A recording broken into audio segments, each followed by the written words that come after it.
The live TV, सच सबसे आगे। नमस्कार, आप देख रहे हैं द लाइव टीवी और मैं हूं आपके साथ मुनमुन रहमान। क्या इजराइल के प्रधानमंत्री नेतन्याहू मोदी की राह पर चल रहे हैं? क्या मोदी की संगत का असर नेतन्याहू पर पड़ रहा है? ऐसा इसलिए कहा जा रहा है क्योंकि खबर आ रही है कि इजराइल में सरकार से सवाल पूछने वाले पत्रकारों को नौकरी से निकाल दिया है। उन पत्रकारों को नौकरी से निकाल दिया है जो सरकार से सवाल पूछ रहे हैं और हमास इजराइल जंग की असलियत सच्चाई सबको दिखा रहे हैं। तो इसी बीच कहा जा रहा है कि नेतन्याहू जो हैं वो पीएम मोदी की राह पर चल रहे हैं, क्योंकि हम लगातार देश में भी देख रहे हैं कि किस तरह से ये आरोप लगते हैं मोदी सरकार पर कि जो बीजेपी की आलोचना करता है या जो सरकार से सवाल पूछता है उन पत्रकारों की नौकरी खतरे में आ जाती है, चैनल खरीद लिए जाते हैं, पत्रकारों को नौकरी से निकाल दिया जाता है। और ऐसे में हम ये भी जानते हैं कि नेतन्याहू और मोदी की दोस्ती कितनी मशहूर है दुनिया भर में, उनकी दोस्ती के किस्से जो हैं वो दुनिया भर में कितने मशहूर हैं। तो ऐसे में कहा जा रहा है या फिर यूं कहें कि कहा जा सकता है कि नेतन्याहू मोदी की राह पर चल रहे हैं और जो भी उनके देश में उनसे सवाल पूछ रहा है उसे वो नौकरी से बाहर निकाल रहे हैं, काम से बाहर निकाल रहे हैं।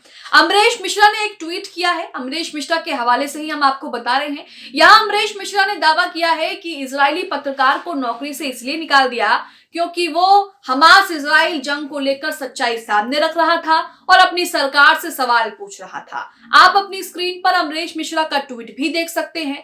अमरीश मिश्रा यहां पर लिखते हैं, Israel is losing the war, यानी कि इजराइल जंग हार रहा है। एक इजरायली की उद्धार लिखा है, इजरायली पत्रकार एरियल शिमोन को अखबार से निष्कासित कर दिया, यानी कि निकाल दिया है। उनके निष्कासन का कारण उन तथ्यों को उजागर करना था जिन्हें प्रकाशित करने की अनुमति नहीं है। यानी कि यहाँ पर इनका कहना है कि एरियल शिमोन जो कि इजरायली पत्रकार है उसे अखबार से इसलिए निकाल दिया क्योंकि उसने उन तथ्यों को सामने लाया, उस सच्चाई को सामने रखा जो सच्चाई छापने की अनुमति उन्हें नहीं थी। जैसा कि यहाँ होता है, कहा जाता है कि गोदी मीडिया वही खबरें दिखाती है जो मोदी सरकार कहती है या जो राइट विंग प्रोपेगेंडा कहता है वही खबरें गोदी मीडिया दिखाती है और गोदी मीडिया सरकार से सवाल नहीं पूछती। सरकार सवाल पूछने की बजाय उल्टा विपक्ष से सवाल पूछती है। तो वैसा ही आरोप वहां पर भी लग रहा है।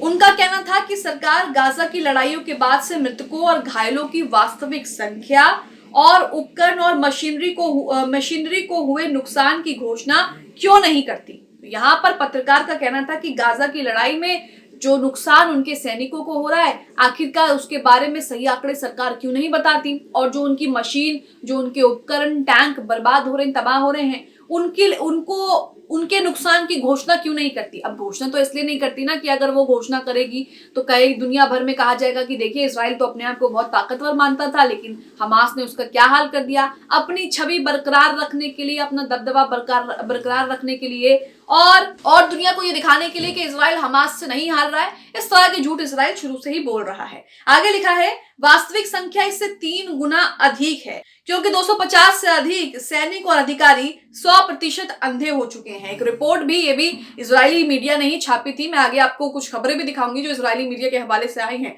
आगे लिखा है, 500 से अधिक वाहन पूरी तरह नष्ट हो गए हैं। ये सारे आंकड़े इजरायली मीडिया में प्रकाशित हुए हैं और उसी के हवाले से बताए जा रहे हैं। इससे पहले भी आपको ये आंकड़े हम बता चुके हैं। एक लड़ाई में एक ट्रक, एक तोप, एक बख्तरबंद वाहन, एक बुलडोजर और एक हमर के बीच बड़ी संख्या में वाहन थे जो आंशिक रूप से नष्ट हो गए थे। हजारों सैनिक, 3700 स्थायी रूप से अक्षम हो गए और वास्तविक मरने वालों की संख्या 3850 सैनिक और अधिकारी है। नेतन्याहू ये घोषणा क्यों नहीं करते हैं कि उन्होंने युद्ध में अपने लक्ष्य खो दिए हैं। इजराइल के सभी लोग जानते हैं कि यदि अमेरिकी समर्थन नहीं मिला तो हमारे हथियार जो हैं वो खत्म हो गए होते।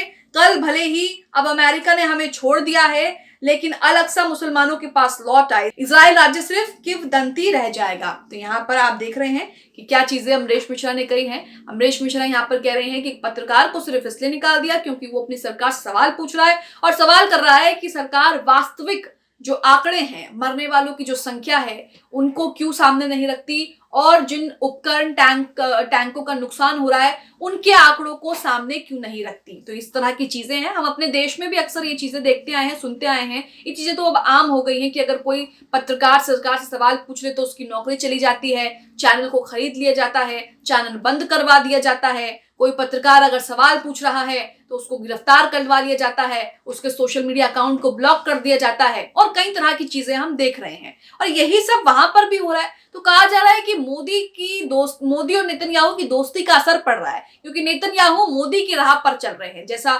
यहां पर होता है अब वैसा वहां पर भी हो रहा है, इस तरह से कहा जा रहा है। इसी के साथ अब अपनी स्क्रीन पर गुलाम नबी मदनी का ये ट्वीट देख रहे हैं। यहां इन्होंने बताया है कि 100 इजरायली सैनिक जो हैं वो किस तरह से दृष्टिहीन हो चुके हैं। और यहां पर अगर आप सही से देखेंगे तो ये उर्दू में है, लेकिन ट्रांसलेट करके मैं आपको इसे बता रही हूं। यहां पर पहली लाइन में लिखा है कि इजरायली ब्रॉडकास्टिंग कॉर्पोरेशन के अनुसार, यानी कि यहां पर भी इजरायली मीडिया और इजरायली ब्रॉडकास्टिंग कॉर्पोरेशन का जो है हवाला दिया गया है और बताया गया है कि इजरायली ब्रॉडकास्टिंग कॉर्पोरेशन के अनुसार गाजा में लड़ाई के दौरान उनकी आंखों में बहुत गंभीर चोटें आई हैं और उनमें से 15% को विस्फोटों, उड़ते छर्रे या गोलियों के कारण आंशिक या पूर्ण रूप से अंधेपन का सामना करना पड़ रहा है, जिससे संकेत मिलता है कि इन सैनिकों ने उपयोग की उपेक्षा की थी। सैन्य गतिविधि के दौरान सुरक्षात्मक चश्मा की उपयोग की जो है उपेक्षा की थी, लेकिन उनको वो सुरक्षा उपकरण, गियर्स वगैरह नहीं दिए गए हैं। इसी के साथ आप अपनी स्क्रीन पर तुर्की उर्दू का भी ये ट्वीट देख रहे हैं। यहाँ पर भी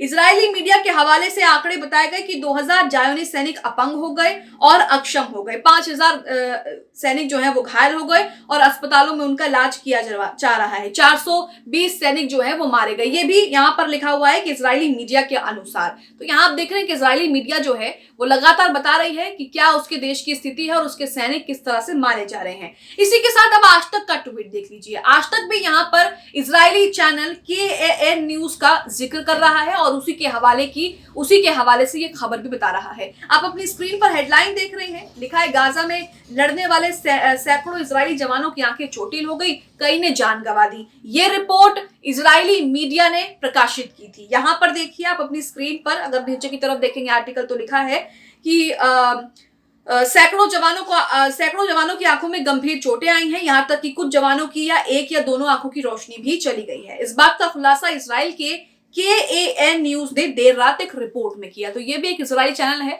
और इसी के अनुसार, इसी के हवाले से आज तक ने ये पूरा आर्टिकल छापा, जिसमें बताया गया कि KAN के अनुसार IDF के अधिकांश जवानों की आंखों की चोटें इसलिए आई हैं क्योंकि उन लोगों ने युद्ध के दौरान आवश्यक सुरक्षात्मक गियर अर्थात आंखों की सुरक्षा के उपकरण जो उनकी आंखों को बचा पाए, उस तरह के उपकरण नहीं पहने थे। रिपोर्ट में कहा गया कि आंखों की चोटें ज्यादातर गोली के छर्रों के निकट संपर्क और रिकॉइल, यानी कि बंदूक छोड़ने की पीछे की जो गति होती है उसको रिकॉइल कहते हैं, उसके कारण आई है। हालांकि कुछ जवानों को हमास के लड़ाकों से सीधे हमले का सामना करना पड़ा। तो यहाँ आप देख रहे हैं कि अब इजरायली न्यूज चैनल्स, इजरायली अखबार, इजरायली मीडिया को असल आंकड़े, हकीकत और अपनी सरकार से सवाल पूछना भारी पड़ने वाला है, क्योंकि जो यहाँ पर हुआ करता था कि पत्रकारों को नौकरी से निकाल दिया गया, पत्रकारों को गिरफ्तार कर दिया, UAPA लगा दिया, उनके चैनल्स बंद कर दिए, उनको नौकरी से बाहर निकाल दिया, अब ये सब वहां पर भी देखने को मिल रहा है। नेतन्याहू भी वहां पर खुद से सवाल पूछने वाले पत्रकारों को नौकरी से निकाल रहे हैं